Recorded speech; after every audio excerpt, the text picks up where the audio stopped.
को गेम की भावना से खेलिएगा, क्योंकि मेरे को सुनने में आया था कि जब गुजरात में हुए थे तो तब थोड़ा सा कुछ मनमुटाव हो गया था। हम गेम खेलने आए हैं, हम सब भाई हैं, हम एक ही फर्टिलिटी के लोग हैं, तो सभी लोग जो है सहयोग से सद्भावना से इस गेम को खेलें। बहुत बहुत धन्यवाद। जय हिंद।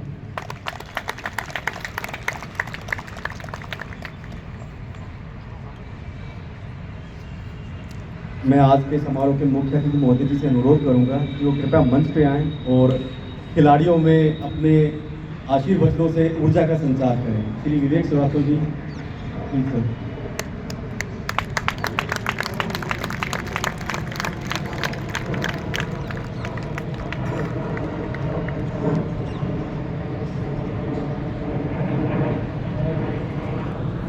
फायर सर्विस के प्रमुख Shri Abdul fire adviser Shri Prashant Gonkar, general secretary of all India fire services sports control board, जो मंच पर उपस्थित हैं और जिन्होंने इसका आयोजन किया है, मंच पर विराजमान सभी fire fighters and fellow fire fighters. मैं फायर फाइटर्स इसलिए कर रहा हूँ कि ये कुछ अनुरोध हुआ था फ्रॉम फीमेल फायरमैन कि इसको एक जेंडर न्यूट्रल बनाया जाए। तो हम लोगों ने एक निर्णय लिया था लास्ट SFAC मीटिंग में कि सिंस महिलाओं की भागीदारी इसमें बढ़ रही है तो हम एक जेंडर न्यूट्रल नॉमेनक्लेचर रखें और ऑल जो फायर से जो जूझते हैं, एंड उसके लिए फायर फाइटर से बेहतर कोई नॉमेनक्लेचर नहीं हो सकता है। To start with, मैं ये कहना चाहूँगा, मतलब I would like to compliment the Delhi Fire Service, the General Secretary of the All India Police Fire Sports Control Board and Shri Atul Garg for इन्होंने कष्ट करके ये भव्य गेम्स का यहाँ पे दिल्ली में आयोजन किया है। जैसा इन्होंने कहा कि अभी जो है ये आयोजन जैसे दिल्ली फायर सर्विस ने किया, इसके पहले मैं गया था तो अहमदाबाद फायर सर्विस ने एक आयोजन किया था, वहाँ पे अहमदाबाद में आयोजन हुआ था। तो इस विषय को लेके सरकार से भी बातचीत हुई है और मेरे हिसाब से शीघ्र ही एक ऑल इंडिया स्तर पे इसी नाम का all India fire sports control board नाम की बॉडी का गठन करने की हम लोगों को परवानगी मिल जाएगी। और फिर जब हम ये जब आयोजन करेंगे तो जितने भी जो छोटे मोटे जो फायर सर्विसेज कर रहे हैं इसका सबका इसी में समावेश हो जाएगा। तो हम लोग एनुअली एक ऑल इंडिया बेसिस पे, जिसमें मिनिस्ट्री ऑफ होम अफेयर्स का सहयोग रहेगा, वैसा एक फायर सर्विसेज गेम्स का आयोजन कर रहे हैं। और इसकी अनुमति जो बातचीत अभी हुई है गृह मंत्रालय में, तो शीघ्र ही कुछ समय में इसकी परवानगी भी हम लोगों को मिल जाएगी।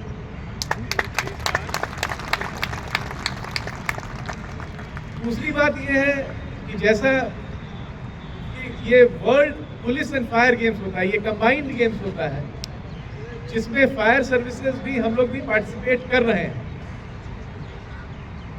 सरकार की इच्छा ये है कि जिसके लिए हम लोग ने बिड भी किया है कि 2029 में world police and fire games का आयोजन हम हिंदुस्तान में करेंगे और उसके लिए सिटी का भी चिन्हित कर लिया गया है। तो जो हम लोग ने बिड किया है उसमें अहमदाबाद गांधीनगर ने ये बिड किया है। ये सिटी को देखने के लिए कि हमारी तैयारी कैसी है। एक world police and fire games की टीम भी आई थी जिससे संपर्क करने मुझे भी यहाँ से सरकार ने भेजा था। तो they have selected Ahmedabad as one of the 3 cities. तो जो शॉर्टलिस्टिंग है उसमें हम लोग की शॉर्टलिस्टिंग हो गई है। अब जो अगली games world police and fire games जो मॉन्ट्रियल में होगी, वहाँ पे निर्णय किया जाएगा हमारी तैयारी को देख के कि ये जो वर्ल्ड गेम्स जो है वो हमें दिया जाएगा कि नहीं दिया जाएगा। जो मेरा मानना है कि जो हमारी तैयारी है जो हमारी जो फैसिलिटीज़ वहाँ पे जो किया जा रहा है और जो सरकार इसके पीछे जितनी मतलब सीरियसनेस से जो लगी हुई है, तो 29 का world police and fire games का आयोजन हिंदुस्तान में ही होगा। इसके लिए बहुत ज़रूरी है कि जब हिंदुस्तान में हो तो हमारे फायर सेवा की जो फायर सर्विसेज है इसका प्रदर्शन भी अभूतपूर्व हो, मैक्सिमम मेडल्स हम लोग लें और हमारा प्रदर्शन बहुत अच्छा रहे।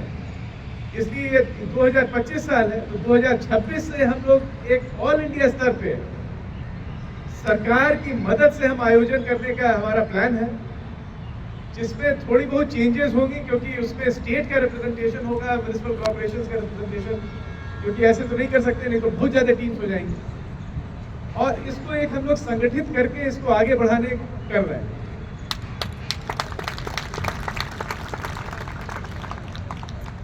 मेरा करीब यहाँ पे इस पद पे करीब 1 साल 2 महीना हो गया है, तो इस बीच मैंने देखा कि फायर सेवा जो है, जो देश भर में जो है, ये एक बहुत महत्वपूर्ण काम कर रही है, क्योंकि हिंदुस्तान में अर्बनाइजेशन बहुत तेजी से बढ़ रहा है। और अगर हम एक विकसित देश होने का अगर दावा कर रहे हैं तो हमारी फायर एंड इमरजेंसी सर्विसेज की modern, technically sound with proficient man power ये होनी चाहिए। तो सरकार को इसका पूरा ध्यान है। इसी के लिए इस 15 फाइनेंस कमीशन में फॉर कैपेसिटी बिल्डिंग और मॉडर्नाइजेशन के लिए पूरे भारतवर्ष में 5,000 करोड़ रुपए का ये अनुदान सेंट्रल ग्रांट की तरफ से मिल रहा है, जिसमें 25% अनुदान इसका जो है वो स्टेट गवर्नमेंट भी कर रही है। तो इस 15 फाइनेंस कमीशन में तो करीब 6,500 करोड़ की धनराशि एक्स्ट्रा इस फायर सर्विसेज को अक्रॉस द कंट्री मिलेगी। जो मेरी एनडीएमए से बातचीत हुई है कि इसको अगर हम खर्च कर पाएंगे तो जो हमारी जो मैन पावर की भी जो कैपेसिटी है उसको भी काफ़ी जोर से विकसित करना पड़ेगा। तो अभी मैंने हर राज्य को, ये मुख्य सचिव को एक पत्र भी लिखा है, ये गृह सचिव से बात करके ही मैंने इसे सबको लिखा है कि जो हमारी जो क्षमता है फायर सर्विसेज उसकी मैन पावर कैपेसिटी गैप को निर्धारित करें। कहने का अर्थ यह है कि जो हमारी मैन पावर आज के दिन में फायर सर्विसेज में है और कितनी होनी चाहिए डिपेंडिंग अपॉन द रिक्वायरमेंट, और जो हमारे पास साधन है उसको मैन पावर कैपेसिटी गैप को एक साइंटिफिक वे से तय करें। और जो ये कैपेसिटी गैप है उसके लिए नए फायर फाइटर्स का चयन किया जाए। और जब तक चयन नहीं होता है तब तक हम वॉलंटरी सर्विसेज जो है कंट्री में, जैसे होमगार्ड्स और सिविल डिफेंस, उसमें से लेकर इसको उस समय तक के लिए इसकी भरपाई करें। तो इस पर भी काम हो रहा है। और इस पर अभी तो मैंने लिखा है, लेकिन गृह सचिव का भी कहना था कि इसको और तेजी से इस पर काम हो, और जो मैन पावर पर्सनल में जो कैपेसिटी गैप है उसको ब्रिज करने के लिए अगर उनकी भी जरूरत पड़े तो he will also intervene personally in this regard.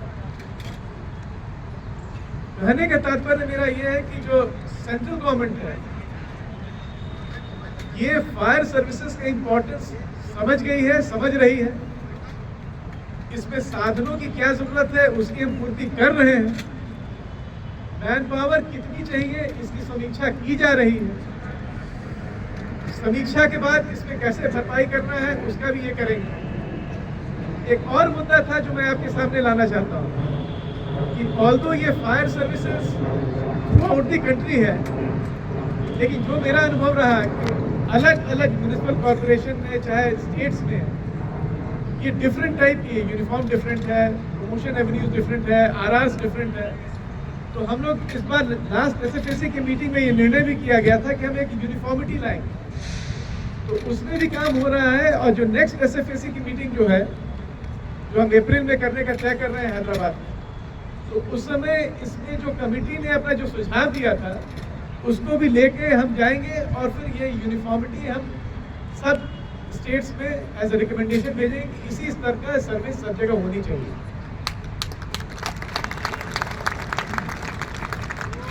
Last में बिना बहुत समय आपका लिए हुए मैं ये कहना चाहता हूँ कि इतने स्पोर्ट्स पर्सन को देख के मुझे बड़ी प्रसन्नता हो रही है। कुछ कारणवश मुझे आज ही निकल जाना पड़ेगा, तो मैं सोच रहा था कि मैं भी आपके साथ compete करूँ फील्ड में। It is not important to win, but it is important to compete and compete fairly. एक और चीज, यही एक सेवा है जिसमें फिजिकल फिटनेस की प्रधानता बहुत बहुत है। आप ही एक हो कि नोइंग कि जहाँ पे डेंजर है, फायर है, ऑक्सीजन की कमी है, स्मोक है, उसमें जाने के लिए you must have good mental capacity, क्योंकि अगर डर गए तो हार गए, and you must have good lung capacity. ये दोनों चीज ये आपको ग्राउंड में मिल सकती है। तो यहाँ पे I wish this fire games grand success. Let the games begin. जय हिंद, जय Bharat. Thank you very much sir. जहां बात समझ में आ जाती है तालियां बजती जाइए। और अभी मशाल हैंडओवर करने की प्रक्रिया की जाएगी। इस प्रक्रिया के लिए सभी प्लाटून कमांडर अपना अपना झंडा अपने द्वितीय कमांडर को दे देंगे और मंच की इस तरफ में आएंगे। सभी प्लाटून कमांडर्स, जैसा आप जानते हैं जो हमारे सेकंड गेम हुए थे अहमदाबाद